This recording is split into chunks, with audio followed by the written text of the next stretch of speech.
Hi friends, welcome back to my channel. Okay, Renu Sudhi എന്തിനാണ് വൾഗറായിട്ടുള്ള dress ഇടുന്നത് എന്നൊരു വ്ളോഗർ ചോദിക്കുകയാണ് രേണുസുതിയുടെ അടുത്ത്. അപ്പൊ രേണുസുതി പറയുകയാണ്, ഞാൻ ചിലപ്പോൾ സ്പീഡിൽ വരുമ്പോഴോ അല്ലെങ്കിൽ ചിലപ്പോൾ എണീക്കുമ്പോഴോ അല്ലെങ്കിൽ കുനിയുമ്പോഴോ ഒക്കെ നിങ്ങൾ വീഡിയോ എടുക്കുകയാണ്. അപ്പോഴാണ് തെറ്റായ രീതിയിൽ നിങ്ങൾ വീഡിയോ എടുക്കുന്നത് കൊണ്ടാണ് എന്റെ വൾഗാരിറ്റി പുറത്തു വരുന്നത്.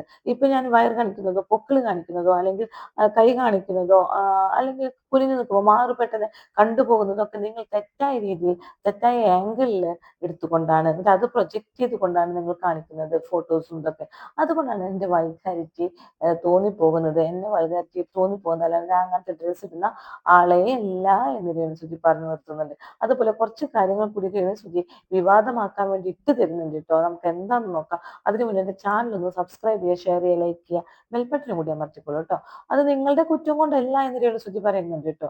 ചിലപ്പോൾ നിങ്ങൾ അങ്ങനെ വെച്ചു പോകുന്നതായിരിക്കും, ആ ഒരു ആംഗിളിൽ വെച്ചു പോകുന്നതായിരിക്കും, അങ്ങനെ ആയി പോണതാണ്. അത് സാരമൊന്നുമില്ല. പക്ഷെ ഞാൻ വിചാരിക്കും, ഈശ്വര പണി പാളിപ്പോയോ എന്ന് ചില പിക്ചേഴ്സ് കാണുമ്പോൾ ഞാൻ വിചാരിക്കാറുണ്ട് എന്ന് രേണുസുതി തുറന്നു പറയുന്നുണ്ട്. പലരും എന്നെ പല്ലി പല്ലി എന്ന് വിളിക്കുന്നു. എന്നെ നേരിട്ട് കാണാതെയാണ്, ഞാൻ അത്യാവശ്യം നല്ല സുന്ദരിയാണ്. നേരിട്ട് കണ്ടാൽ പലരും പറയാറുണ്ട്, അയ്യോ ഫോട്ടോയിൽ കാണുന്ന പോലെ ഇല്ല, നേരിട്ട് കാണാൻ നല്ല ഭംഗിയുണ്ടല്ലോ എന്നൊക്കെ പറയാറുണ്ട്. ഞാൻ പക്ഷെ എന്നെ പല്ലി എന്ന് വിളിക്കുന്നവരെ തിരിച്ചും വിളിക്കാറുണ്ട്. അവര് നല്ല ചീത്ത ഞാൻ അവരും വിളിക്കാറുണ്ട്. പിന്നെ ഈ പല്ലി എന്ന് വിളിക്കുന്നവർക്കൊക്കെ ഒന്ന് തലയും മുഖവും ഇല്ലാത്ത പ്രൊഫൈലൊക്കെ വെച്ച് വരുന്നവരാണ് കേട്ടോ. മനുഷ്യരൊക്കെ തന്നെയാണ് അവര്, പക്ഷെ അവർക്ക് തലയും മുഖവും ഇല്ലാത്ത പ്രൊഫൈലാണ്. എന്നെ നേരിട്ട് കണ്ട നിങ്ങൾ അങ്ങനെ ഒന്നും പറയില്ല കേട്ടാ. അപ്പൊ ഒരാൾ പറയുന്നുണ്ട്, പല്ലി നല്ല ഭംഗിയുള്ള ഒരു ജീവിയല്ലേ എന്ന് ചോദിക്കുന്നുണ്ട്. ഓ ശരി തന്നെയാണ്, പല്ലിക്ക് അഭിമാനിക്കാം, അപമാനിക്കാമെന്നല്ല കേട്ടോ, അഭിമാനിക്കാം, എന്നെ പോലെയാണ് എന്ന് പറഞ്ഞുകൊണ്ട് എന്ന് രേണുസുതി പറഞ്ഞു നിർത്തി ചിരിക്കുന്നു. വല്ലപ്പോഴൊക്കെ ഞങ്ങൾ മദ്യപിക്കാറുണ്ട്, ആ പേരും പറഞ്ഞുകൊണ്ട് ഇനി എല്ലാവരും കൂടി ഞാൻ മദ്യപാനിയാണ് എന്ന് പറയണ്ട. കസിൻസിന്റെ കൂടെയാണ്, എൻ്റെ വീട്ടുകാരൊപ്പമല്ല ഞാൻ മദ്യപിക്കാറ് എന്ന് പറയുന്നു. അതുപോലെ തന്നെ അടുത്തൊരു വിവാദത്തിനെതിരെയാണ്, ഞാൻ മൂന്നാമത്തെ കല്യാണമാണ് നടത്താൻ പോകുന്നത്. ഒന്നാമത്തെ ആണോ രണ്ടാമത്തെ ആണോ മൂന്നാമത്തെ ആണോ ഒന്നും ചോദിക്കേണ്ട ആവശ്യമില്ല. ശരിക്കും ഞാൻ പറയുന്നു, എൻ്റെ മൂന്നാമത്തെ കല്യാണം തന്നെയാണ് വരാൻ പോകുന്നത്. സുധി എന്ന പേര് ഞാൻ മാറ്റും. മൂന്നാമത്തെ കല്യാണം കഴിക്കും, പിന്നെ അയാളെടുത്ത് എനിക്കൊരു കൂറ് വേണ്ടേ. കാരണം എന്താ വെച്ചിട്ടുണ്ടെങ്കിൽ ഇയാള് ചേട്ടനെ കല്യാണം കഴിച്ചപ്പോൾ ഞാൻ സുധി എന്ന് പേരെടുത്തിട്ടു. അപ്പൊ ഇനി മൂന്നാമത്തെ ആളെ കല്യാണം കഴിക്കുമ്പോൾ അയാളുടെ അടുത്തൊരു കൂറ് കാണിക്കണം അല്ലെ. അത് ശരി തന്നെയാണ്. മൂന്നാമത്തെ ആളെ വരുന്ന സമയത്ത് സുധി എന്ന പേരെടുത്ത് കളയുക തന്നെ വേണം. എന്റെ താഴെയുള്ള മോൻ എപ്പോഴും എന്നോട് ചോദിക്കും, അമ്മേ എന്നാണ് അമ്മയുടെ കല്യാണം കല്യാണം എന്ന്.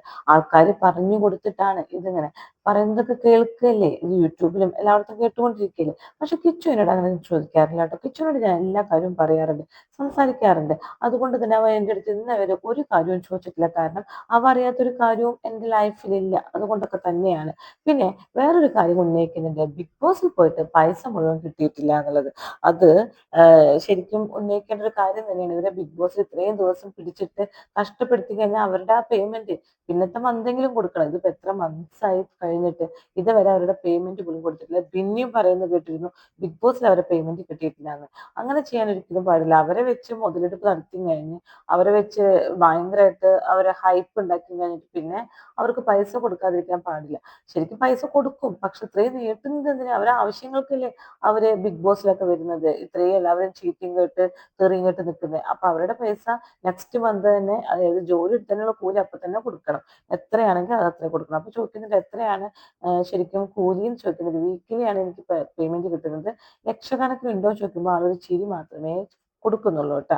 എന്നിട്ട് പറയുന്നുണ്ട്, എൻ്റെ ഒരു ഉദ്ഘാടനത്തിന് അത്യാവശ്യം പൈസ ഞാൻ വാങ്ങുന്നുണ്ട്. 10,000 ഒന്നുമല്ല കേട്ടോ വാങ്ങുന്നത്, അതിനപ്പുറം ഞാൻ വാങ്ങുന്നുണ്ട്. കാരണം വളരെ കൂടുതൽ പൈസ ഞാൻ മേടിക്കുന്നുണ്ട്. എനിക്ക് മാനേജർ ആയി കഴിഞ്ഞപ്പോഴാണ് ഇതൊക്കെ മേടിക്കാനുള്ള ശേഷിയായത്. ഉള്ളത് കൊണ്ട് തന്നെ ക്യാഷ് അവൾ പറഞ്ഞു മേടിക്കും.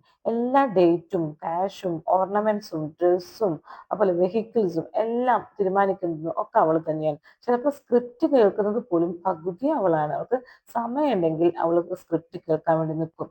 പിന്നെ മമ്മൂക്കയ്ക്ക് അവാർഡ് കിട്ടിയതിന് എന്താണ് പറയാനുള്ളത് ചോദിക്കുമ്പോൾ പറയുന്നുണ്ട്, ഐ ലവ് യു മമ്മൂക്ക, എനിക്ക് മമ്മൂക്കാനെ ഭയങ്കര ഇഷ്ടമാണ്, എനിക്ക് സന്തോഷമായി ഇത് കിട്ടിയത് എന്നൊക്കെ പറയുന്നുണ്ട്. അപ്പൊ കല്യാണ ഡ്രസ്സിലാണ് ആള് നിൽക്കുന്നത്. ഇപ്പൊ ഈ ഫോട്ടോയിൽ കാണുന്ന ഡ്രസ്സിലാണ് നിൽക്കുന്നത്. നക്ഷത്ര ജുവലേഴ്സിന്റെ ഒരു പരിപാടിക്ക് വന്നുള്ളതാണ്. അപ്പൊ ചോദിക്കുന്നുണ്ട്, ഇങ്ങനെ ഒരു ഡ്രസ്സില് സ്വന്തം കല്യാണത്തിന് എപ്പം നിൽക്കും ചോദിക്കുന്നുണ്ട്. അപ്പൊ പറഞ്ഞ, സ്വന്തം കല്യാണത്തിന് ഇങ്ങനെ ഒരു ഡ്രസ്സ് ആയിരിക്കില്ല, ചിലപ്പോൾ തട്ടമിട്ടുകൊണ്ടായിരിക്കാം, അല്ലെങ്കിൽ മട്ടൻ ബിരിയാണി വിളമ്പുന്ന ഒരു കല്യാണമായിരിക്കാം, അല്ലെങ്കിൽ ചിക്കൻ ബിരിയാണി ആയിരിക്കാം, അല്ലെങ്കിൽ സദ്യ ആയിരിക്കാം.